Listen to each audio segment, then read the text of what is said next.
The Voice Vista Podcast, venture by Pooja Prasoon.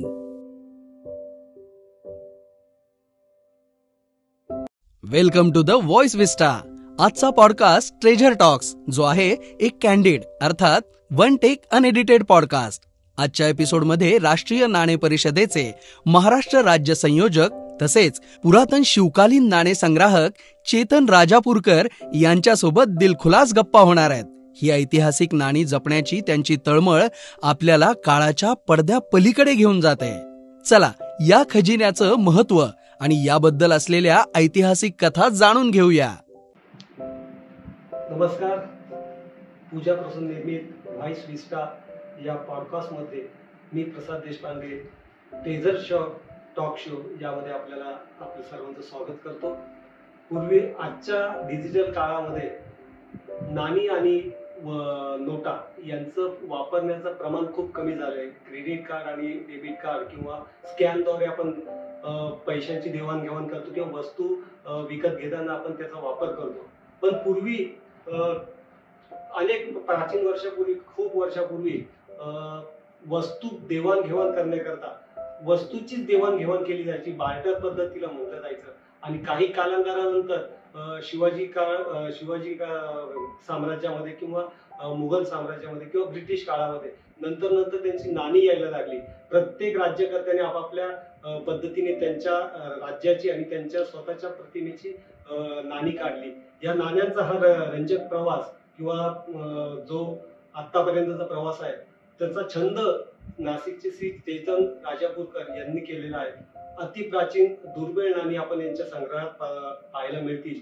हाच रंजक प्रवास त्यांच्याकडून आपण ऐकून घेऊया. श्री चेतन राजापूरकर यांना मी निमंत्रित करतो.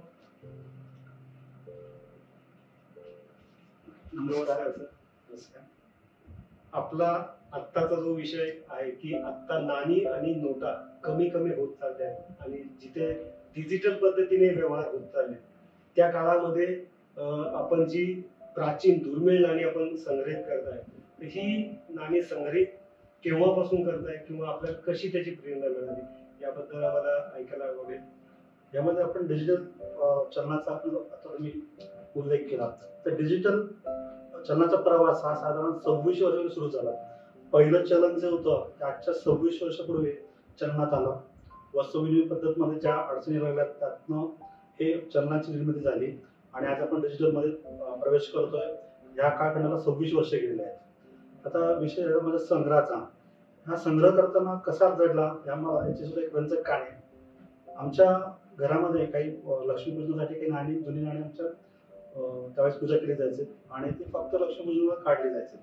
तर ज्यावेळेस लक्ष्मीपूजनाला काढली जायची त्यावेळेस मला तो दिवस म्हणजे तो अतिशय वेळ वाटायचा. कारण ती नाणी मला हाताला मिळणार असतात किंवा पाहायला मिळणार असतात. त्यामुळे मी नकळत त्याची मला आवड लागली.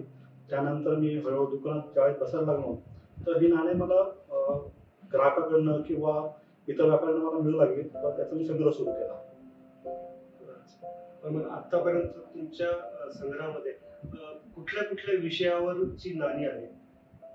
आता मी माझ्या संग्रहामध्ये माझा मुख्य विषय सातवाहन म्हणजे आजच्या 2000 वर्षापूर्वी जे सातवाहन घराणं जे होतं त्यांनी 450 वर्ष आपल्या महाराष्ट्र व आजूबाजूच्या परिसरात त्यांनी राज्य केलं. असे सातवाहन घराण्यांचे नाणे हा माझा मुख्य विषय आहे. त्याचबरोबर माझं नाशिकची नाणे संस्कृती म्हणून नाशिकच्या 26 वर्षाच्या नाण्यांचा संग्रह मी केलेला आहे. त्याचबरोबर यादवकालीन नाण्यांचा संग्रह आहे. आणि अलीकडेच मी एक श्रीरामचंद्र नावाचा एक अनोखा असा एक संग्रह श्रीरामाचं चित्र असलेलं किंवा नाव असलेल्या नाण्यांचा एक संग्रह तयार केलेला आहे. आम्हाला श्रीरामचंद याबद्दल थोडीशी अजून माहिती ऐकायला मिळेल. कारण श्रीरामाचं प्रतिमा असलेली नाणी कोणीही पाहिलेली नसतील मला वाटतं. पण आपल्या संग्रहात आहे त्याबद्दल थोडीशी त्याची बॅकग्राऊंड सांगते. नक्कीच. श्रीरामचंद्र हा जो संग्रह आहे माझा तो खरं पाहिलं तर कसं झालं मलाही आजपर्यंत कळालं नाही. मात्र मी एक पोस्ट माझी वाचण्यात आले ते सोशल मीडियावर. त्यामध्ये त्यांनी जे पोस्ट करते जे होतात त्यांनी राम हा काल्पनिक आहे किंवा रामायण हे काल्पनिक ग्रंथाचा संग्रह वगैरे असं त्यांनी त्यात मांडलेलं होतं. मी माझ्या छंदातनं ते शोधण्याचा प्रयत्न केला आणि मला अगदी आजच्या 26 वर्षापासून प्रत्येक शतकातले आतापर्यंतचे नाणे मला जे नाण्यांवर श्रीरामाचं प्रतिमा आहे, श्रीरामाचं नाव कोरलं गेलेलं आहे असे मला नाणे मिळून आले. व त्याचे फक्त नाणेच नाही तर त्यांचे त्या काळातले संदर्भ जो मला मिळाले की त्या राजाने श्रीरामाचं चित्र किंवा प्रतिमा त्या नाण्यावर का छापली असावी किंवा त्या काळामध्ये त्या राजाची तुलना ही श्रीरामावर केली गेलेली असावी किंवा त्या राजाला आपण जे राज्य करतोय हे रामराज्यासारखं समृद्ध आहे हे हा संदेश आपल्या प्रजेपर्यंत पोहोचवा या उद्देशाने त्या चलनी नाण्यावर त्या राजाने श्रीरामाचं नाव किंवा प्रतिमा छापलेलं आपल्याला बघायला मिळतात. पण मग ही फक्त ही नाणी जी काही भागामध्येच मिळत होती किंवा काही भारताच्या काही ठिकाणी मिळत होती का सर्वच? तेव्हा कसं होतं की हिंदू संस्कृती आणि मुघल संस्कृती हे दोन्ही प्रकार होते भारतामध्ये, तर त्यांची वेगवेगळी नाणी होती का प्रत्येकाची? नक्कीच. अभ्यास करताना मला असं जाणवलं की जवळपास सर्वच धर्मियांनी अगदी इस्लामिक राजाने सुद्धा श्रीरामाचा उल्लेख करायला नाण्यांवर चिन्हांवर उपयोग केलेला आपण पाहायला मिळतो. यामध्ये सर्वप्रथम आपण अकबर राणाचा विषय घेऊया. अकबराने ज्यावेळेस त्याचं सुवर्णमहोत्सवी वर्ष होतं राज्याचं त्यावेळेस त्यांनी सुवर्णमहोत्सवी स्पेशल श्रीरामाचे चित्र असलेले नाणे चलनात आणले होते आणि त्यातलं सोन्याचं आणि 2 चांदीचे नाणे आजही लंडन येथे म्युझियम मध्ये आपल्याला बघायला मिळतात. त्याचबरोबर त्यांनी एक चलन नाणं एक त्यावर सुद्धा श्रीरामाचं पर्शियन भाषेत वापर अकबराने केलेला आहे ते नाणं आहे. यावर आपण पर्शियन भाषेत श्रीराम असा उल्लेख बघायला मिळतो. त्याचबरोबर आपण म्हणतो की निजाम अतिशय क्रूर होते किंवा धार्मिक त्यांच्यामध्ये खूप होते, मात्र अभ्यास करताना असं जाणवलं की निजामाने सुद्धा श्रीरामाचं नाव असलेलं नाणं त्या काळी चलनात आणलं होतं. अरे वा, म्हणजे त्या काळी असं म्हणता येईल की आपला धर्म जाती पंथ वगैरे एकत्रच होते सगळे, कोणी वेगळं नव्हतं. जो राज्यकर्ता होता त्यांनी त्याला जे योग्य वाटलं त्या नाण्याची त्यांनी प्रतिमा हे केलेली. आणि आता सध्या आपल्याकडे कुठल्या कुठल्या प्रकारच्या काळातली नाणी आहेत? आता माझ्याकडे 26 वर्षापासूनची म्हणजे आहत नाण्यांपासून तर आतापर्यंत नाणी जवळपास 84 नाणी माझ्या संग्रहात आहे. त्यात मुख्यतः सातवाहनकालीन नाणे जे आहेत ते माझा मुख्य संग्रहाचा विषय आहे. यामध्ये तुम्हाला नागनिका जीवी नागनिका म्हणून एक राणी होऊन गेली, तर त्या नागनिका राणीचं जे नाणं आहे हे जगातलं पहिलं स्त्रीच्या नावाने निघालेलं नाणं आहे. हे सुद्धा माझ्या संग्रहात आहे. प्राचीन जी नाणी आहेत यावर वेगवेगळ्या भाषा असतात, ब्राह्मी भाषा आहे, वेगवेगळ्या भाषा असतात, तर त्याचा तुम्हाला मग अभ्यास करावा लागला का? कारण त्या नाण्याचा जर इतिहास पाहायचा असेल, त्या नाण्याची जर का प्राचीन हे पाहिजे आहे, माहिती घ्यायची आहे, तर ते नाणं कुठल्या भाषेत आहे, तर त्यासाठी तुम्ही काय अभ्यास केला आहे? कुठल्या कुठल्या भाषेचा? यामध्ये अगदी प्राचीन नाणे जे येतात आहत नाणे हे सिम्बॉलिक त्याच्यावर वेगळे सिम्बॉल असतात. सिम्बॉल त्याचा डायनेस्टी आणि तिथला कुठल्या भागातून आले हे आपल्याला समजत असतात. त्यानंतर सातवाहन काळापासून ब्राह्मी लिपीचा वापर आपल्याला बघायला मिळतो. त्यानंतर पुढे जाऊन इतर भाषेची नाणे लिपींची नाणे आपल्याला बघायला मिळतात. त्याचबरोबर अगदी दिल्ली सल्तनत पासून पर्शियन भाषेतील नाणे चलनात आले. त्यामुळे अरबी, पर्शियन, उर्दू, ब्राह्मी इत्यादी भाषा लिपीमध्ये आपल्याला नाणी बघायला मिळतात. त्या तुम्हाला अवगत आहे. तर ही जी नाणी आहेत ही आज मिळत आहेत साधारण 2600 वर्ष, 500 वर्ष. इतकी जुनी नाणी ही आपल्याला कुठे मिळतात? तुम्ही कसे शोधतात की ही नाणी इथे मिळू शकते? आणि त्याचं प्रमाणीकरण म्हणजे त्या ओरिजिनल आहे की नाही हे कसं ठरवता येईल? जवळपास हा प्रश्न सर्वांनाच पडलेला असतो की प्राचीन नाणे कुठे भेटतात. तर प्राचीन नाणे जे आहेत ते आजही नदीतनं किंवा पुरातत्व जे उत्खनन होतं त्यामधून मिळून असतात.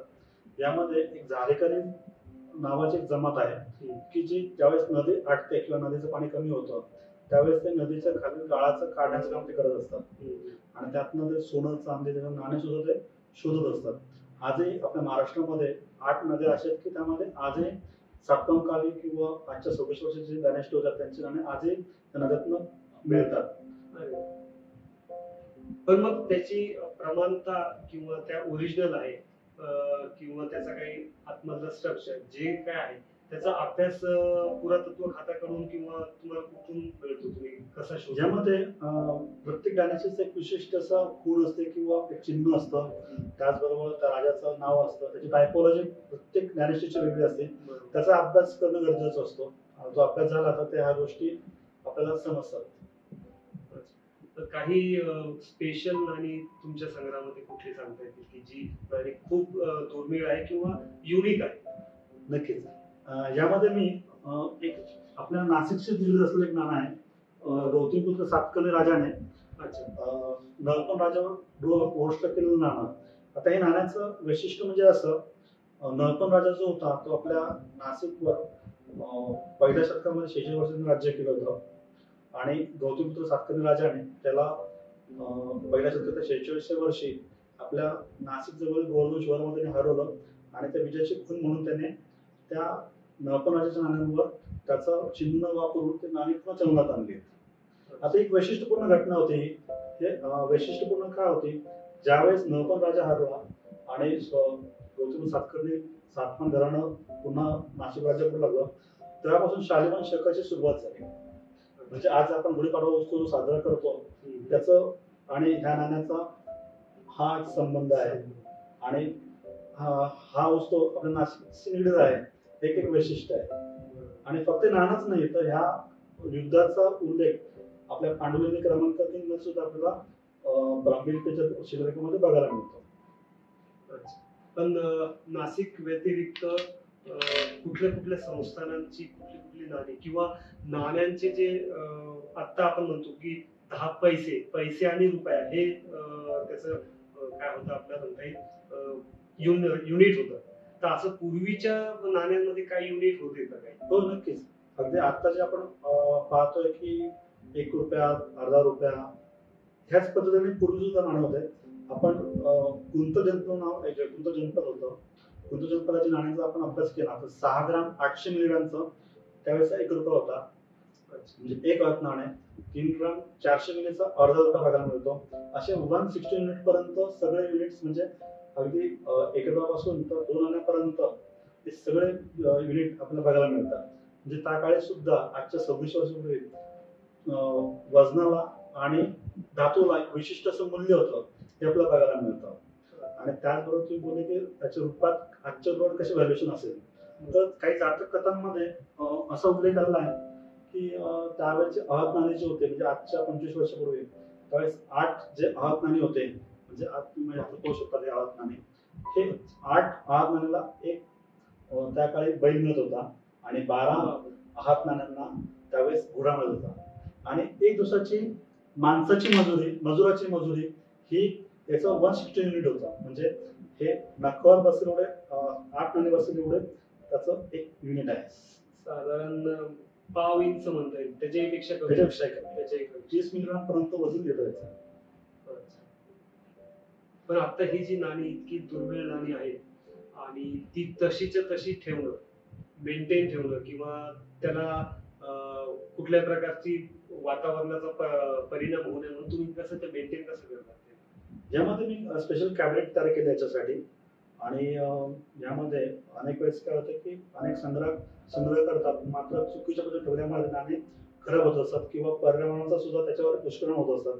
जसे काही संग्रह आपले नाणे वेल्वेटच्या बॉक्समध्ये ठेवतात. वेल्वेटच्या बॉक्समध्ये ठेवल्यानंतर त्याचा दुष्परिणाम असा होतो की वेल्वेट जे चिटकवलं असतं जे केमिकल असतं त्यातून गॅस तयार होत असतो आणि तो दबल्यामुळे तो गॅसचा परिणाम हा त्या मेटलवर होत असतो. त्याचबरोबर काही जस्तच्या किंवा शिसाच्या पेटी मेटल असतात तर जस्त हे चांदीला पकडतं त्यामध्ये नाणं खराब होत असतं. तर शक्यतो नाणं हे फायबरच्या किंवा काचेच्या पेटीत ठेवावी. शक्य झाल्यास 2-3 महिन्यात एकदा त्याला बाहेर काढावे, 2-3 तास किमान ओपन ठेवावे व त्यावर हलकासा अगदी त्यामध्ये शिस किंवा कॉपर असेल तर हलकासा तुपाचा किंवा वासनीचा अगदी नकळत असं बोट फिरून ठेवावं की त्यामुळे हवेचा दुष्परिणाम त्या नाण्यावर होऊ नये. पण आता ही जी नाणी आहेत किंवा तुम्ही इतकी नाणी संग्रहित केली पण काही एक्झिबिशन्स मध्ये किंवा कुठे तुम्ही बघितली ही नाणी आपल्या संग्रहात नाहीये मग ती नाणीचा शोध कसा घेता आणि मग ती तुमचं म्हणजे थोडक्यात की ड्रीम नाणं किंवा कुठली आणायची घ्यायची आहे अशी काही इच्छा आहे का तुमची की हे नाणं माझ्याकडे हो, नाही आहे? नक्कीच. आजही मला एक पुलवामाचं शिप म्हणजे जहाज असलेलं नाणं आहे. ते अतिशय दुर्मिळ आहे. अगदी बोटं मोजणे इतकेच आजपर्यंत ते बघायला मिळाले आणि अतिशय दुर्मिळ असल्यामुळे त्याचं थोडं मूल्य पण तेवढं आहे. पण मात्र गेल्या 25 वर्षापासून ते नाणं कुठेही मिळालं नाही किंवा पाहायला मिळालं नाही. त्यामुळे आता एक माझं स्वप्न कसं आहे की ते नाणं माझ्या संग्रहात असायला हवं. पण मग याचा शोध कसा घेतला कोण डीलर्स वगैरे असतात किंवा कुठे विकले जातात हे नाणे मिळतात? यामध्ये ऑथराइज ऑप्शन हाऊस सुद्धा आहे. त्याचबरोबर आता प्रत्येक विषयाचे डीलर असतात. डीलरकडून आपण संपर्क करून करत असतो किंवा आम्ही अनेक जे संग्राहक आहेत त्यांचे आमचे ग्रुप्स असतात. ग्रुप्सवर आम्ही आमचे एकमेकांचे रिक्वायरमेंट टाकत असतो की माझ्या संग्रहात हा नाणं कमी आहे. ज्याच्याकडे एक्स्ट्रा असेल तो देत असतो. त्याला लागत असेल तर मी नाणं एक्सचेंज करत असतो आम्ही. अशा पद्धतीने हा संग्रह तयार होत असतो. आता मगाशी पहिल्यांदा विषय होता की श्रीरामचंद किंवा श्रीरामाची नाणी त्या काळात होती. अशी कुठल्या अजून वेगळ्या देवतांची नाणी भारतामध्ये किंवा भारताच्या बाहेर भारताच्या बाहेर तर मला वाटतं कमी असेल पण भारतामध्ये अजून कुठल्या देवतांची नाणी होती का? हो, नक्कीच होते. यामध्ये सर्वात जुनं आपण प्राचीन नाणं म्हणू शकतो किंवा देवाचा उल्लेख आपण म्हणू शकतो की महादेवाचे नाणे जे होते की ज्याच्यावर महादेवाचं चित्र अंकित झालेलं आहे.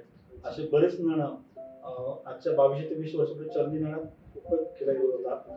त्याचबरोबर दत्त भगवंताचं सुद्धा एक नाणं कुशाण राजाने काढलेलं होतं. अशा अनेक राजांनी देवदेवतेचं नाणे काढलेलं आहे. त्यात एक खास म्हणजे त्या काळी स्त्री शक्तीचा एक आपण उदाहरण म्हणू शकतो किंवा महालक्ष्मीचं नाणं सुद्धा गजलक्ष्मी असं नाणं सुद्धा चलनी काळात वापरत होते. आणि एक माझं एक वैशिष्ट्य म्हणजे संग्रहाचा यामध्ये मी नदी देवतेचे नाणे म्हणजे त्या काळी राजा एक आपल्या प्रजेला संदेश देत होता की नदी संवर्धन कसं केलं जावं. नदीला देवते स्वरूपाने दिलं होतं आणि त्या प्रत्येक नदीचं नाणं त्या काळी चलनात आणलं होतं. अच्छा. पण मग आता ही जी नाणी आहे ही आज तुम्ही इतक्या वर्षापासून जमवत आहे संग्रहित आहे पण मग यापुढे या नाण्यांचं तुमची पुढची पिढी तुमची मुलं याच्यामध्ये इंटरेस्ट घेता का किंवा तुम्ही त्यांना आवड निर्माण केली का की जेणेकरून ही नाणी पुढच्या पिढीला पण हस्तांतरित करताना त्यांना त्याचा अभ्यास करण्यासाठी त्याच्यामध्ये त्यांना इंटरेस्ट आहे का ही तुमच्या नाण्यांचं पुढे काय होणार याचा कधी तुम्ही विषय हे केलाय? नक्कीच त्याचा विचार केला पण मुलांना नाण्या व्यतिरिक्त दुसरे छंद असल्यामुळे त्यांना फोर्स केला नाही. पण मात्र मी अनेक शाळांमध्ये जातो आणि मुलांना छंदाविषयी माहिती देत असतो आणि कसा संग्रह पुढे करता शकतो किंवा नाण्या संग्रहाचे फायदे काय यांना समजत असतो. तरी म्हणजे मुलांना कसं तुम्ही हे करता कारण अर्थात हा नाण्याचा विषय अभ्यासाचाच आहे नक्कीच तुम्ही मुलांना शाळांमध्ये एक्झिबिशन किंवा प्रदर्शनाच्या माध्यमातून करता तर त्याचा फायदा किंवा काय करावं त्या मुलांनी ते कसं सांगता येईल त्यांना की नवीन छंद करणाऱ्यांना काय टिप्स मिळून म्हणता येईल आपल्याला? खरं तर प्रत्येक विद्यार्थ्याला एक छंद असणं गरजेचं आहे कारण आपण आताच पाहतोय की जे ताणतणाव जे शालेय जीवनापासून सुरू होतो तर आपल्या मनावर त्याचा विपरीत परिणाम होत असतो. जर कोणाला छंद नसेल तर पुढे जाऊन त्याला हा मानसिक त्रास खूप वाढत जाणार आहे. तर आपल्या या ताणतणावाच्या रोजच्या याच्यातून आपण कुठे सकारात्मक ऊर्जा आपल्याला मिळावी यासाठी छंद असणं फार महत्वाचं आहे. छंद करत असताना तो छंदिष्ट व्यक्ती त्या इतका रमतो किंवा इतका एकरूप होतो की त्याच्या मनावर ताणतणाव हा सगळा विसरून तो आनंदी जीवन जगत असतो. यासाठी प्रत्येक विद्यार्थ्याला किंवा त्याच्या पालकांनी सुद्धा त्या मुलाला छंद सपोर्ट करायला हवा. आता आपल्याकडे जी नाणी आहेत ती कुठल्या कुठल्या धातूंची आहेत? आता माझ्या संग्रहात शिस, चांदी, सोने त्याचबरोबर तांब जवळपास सर्व धातूंमध्ये धातूंच्या व्यतिरिक्त काही प्राचीन नाणी होती का म्हणजे थोडक्यात मी ऐकले की दगडाची पण काही नाणी होती असं काही आहे का? नाही पण वस्तूंच्या पद्धतीमध्ये कवड्या किंवा इतर वस्तू वापरत आल्या होत्या पण चलनी नाणं जे होतं चलनी नाण्यामध्ये धातूचा वापर झाला होता. फक्त धातूचा. पण मग ही जी नाणी टाकसाळीमध्ये बनवायची पण आता ह्या पुरातन टाकसाळी आहेत का चालू आहेत त्याच्या कंडिशन? अगदी प्राचीन नाही पण मराठा काळातील काही आजही आपल्याला बघायला मिळतात खानापुन्हा. जसं आपल्या चांदवड चंद्रशिवरी जे आहे तिथे टंचाळ होते, त्याचे काही खानापुन्हा तिथे आपल्याला बघायला मिळतात आजही.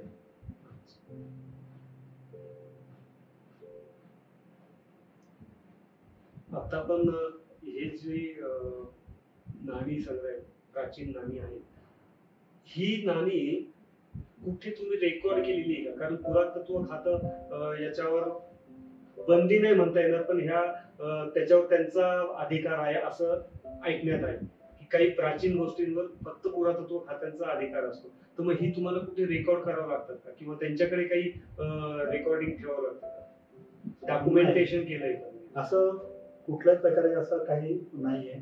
त्याचं डॉक्युमेंटेशन करण्याची आवश्यकता नाही. आपण चलनी नाणे किंवा संग्रह पण ठेवू शकतो.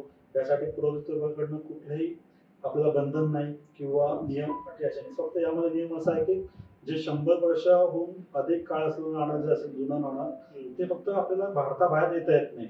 त्या व्यतिरिक्त भारतामध्ये आपण कुठेही ते बनवू शकतो, मांडू शकतो, जवळ बाळगू शकतो. याला कुठलंही बंधन असं नाही. मग भारतामधली वेगवेगळ्या प्रदेशातली कुठल्या प्रदेशातली आहे आपल्याकडे? म्हणजे साधारणतः महाराष्ट्र म्हणलं तर शिवराई किंवा शिवाजी महाराजांच्या काळातली नाणी, ब्रिटिशांची नाणी, तसं मग हैदराबाद संस्थान, तर अशी कुठल्या कुठल्या संस्थानांची आपल्याकडे नाणी? संस्थानामध्ये म्हटलं की माझ्याकडे तंजावूर, त्याच्यानंतर साऊथच्या काही लोकल डॅमेज ठेवतात, त्यानंतर ग्वालियरचे शिंदे घराण्याचे, बडोद्याचे संस्थान, असे 20 संस्थांचे नाणे माझ्या संग्रहात आहे. आणि त्यांचे युनिट्स जे होते ते सगळ्यांचे सारखेच होते की ह्या संस्थानाचं नाणं दुसऱ्या संस्थानामध्ये चालतं किंवा नव्हतं चालत? याच्यासाठी एक अतिशय म्हणजे तर आत्ताचा विषय, आजच्या 25 वर्षापूर्वी ज्यावेळेस भारत नाणे चलनात होते आणि त्यावेळेस आपला भारत जो होता तो 16 जनपदापासून बनलेला होता. आता त्या 16 जनपदामध्ये सुरुवातीला जे नाणे पाडण्यात आले ते सिंगल चिन्ह असं नाण्याच्या आले. पण मात्र ते व्यवहार करताना अडचण येतं की हे नेमकं जनपद कुठलं आहे, हा विभाग कुठला आहे. मग त्यांनी मल्टीपंच केले. मल्टीपंच म्हणजे काय केलं की समजूया की हा नाशिकचा आहे तर नाशिक विभागाचा एक वेगळा पंच. अच्छा, आपण त्यावेळेस अश्व जनपदाचं वेगळं चिन्ह, हे अशा पद्धतीने करत असताना त्यावेळेस मोरे घराण्याने एक चलनी नाणं तयार केलं युनिव्हर्सल, म्हणजे की जे नाणं 16 जनपदामध्ये सर्वकडे चालते असं ते नाणं त्यांनी त्या काळात तयार केलं होतं. आजच्या 25 वर्ष म्हणजे आपण जे म्हणतो की युरोप, आता युरोपीय खंडामध्ये युरो एकमेव चलन आहे, सगळं युरोपियन देशात चालतात. ही संकल्पना आजच्या 25 वर्षापूर्वी आपल्या भारतात असली होती. म्हणजे तेव्हाही एकमेकांच्या राज्यामध्ये संस्थानांची दुसरीकडे चालत होती. खूप छान संग्रह तर आहेच आपला, कारण इतका हा प्राचीन वारसा हा जर योग्य हाताने योग्य रीतीने जर सांभाळला तर तो पुढच्या पिढीला नक्कीच प्रेरणादायी आणि अभ्यासाकरता खूप महत्वाचा वाटा तुम्ही कार्य करीत आहात. कारण ही नाणी जर नष्ट झाली असती तर ती आपल्याला पाहायला मिळाली नसती, आणि ती पाहायला नसती मिळाली त्यामुळे मागचा जो इतिहास आहे, त्या नाण्यांच्या मागचा इतिहास किंवा त्या राज्यांचा इतिहास तो आपल्याला समजला नसता. पण ही जी या माध्यमातून नाणी संग्रहाच्या माध्यमातून तुम्ही जो लोकांपर्यंत ती माहिती पुरवताय, देताय आणि पुढच्या पिढीला एक अभ्यासाकरता आणि छंदाची आवड निर्माण होण्याकरता, उत्सुकता निर्माण होण्याकरता एक चांगलं काम करतात, त्याबद्दल खूपच तुमचे कौतुक आहे. आणि आज आपण इथे आल्याबद्दल आपले धन्यवाद. तर असा हा नाण्यांचा प्रवास, नाणी प्राचीन नाणी पासून तर अगदी आतापर्यंत डिजिटल नाणी म्हणता येणार, आपण डिजिटल व्यवहार म्हणू शकतो. तर हा जो प्रवास आहे तो खरंच खूपच रंजक होता. आणि आज आपल्याला अनेक वेगवेगळ्या संस्थानाची, भारतामधले वेगवेगळे संस्थान, वेगवेगळ्या प्रदेशातली नाणी पाहायला मिळाली. काही त्यांच्याकडून रंजक माहिती, आणि जी आपल्याला अनेकांना माहिती नसेल की फक्त नाणी ही आपण आता अगदी ब्रिटिश किंवा स्वातंत्र्यानंतरची नाणी आपण पाहत आलेलो आहे, पण स्वातंत्र्यापूर्वी किंवा 2600-2500 वर्षापूर्वीची जी नाणी होती ती कशी होती याबद्दल चेतनजींनी खूप छान आपल्याला माहिती दिली. यासाठी आपण अनेक वेगवेगळ्या छंदांची माहिती दररोज आपण घेत राहू. त्यासाठी व्हॉइस विस्टा निर्मित ट्रेजर टॉक्स या उपक्रमाचा आपण नक्कीच लाभ घ्यावा. तोपर्यंत धन्यवाद. Thank you for tuning into the voice vista podcast. आप और भी इंटरेस्टिंग शो सुन सकते हैं thevoicevista.in पर. ये शो कॉन्सेप्चुअलाइज किया है पूजा प्रसून ने, प्रोड्यूस किया है द वॉइस विस्टा ने, गेस्ट कोऑर्डिनेशन में हमारे साथ रही सुनीता जी चौहान, डिजाइन किया है टीम क्रिएटर्स डेन ने, साथ ही एडिटिंग और प्रोडक्शन के लिए धन्यवाद टीम लर्निंग बी को। प्रोमो वॉइस दिया है राहुल ढोले ने। लाइक, फॉलो और सब्सक्राइब करना ना भूले।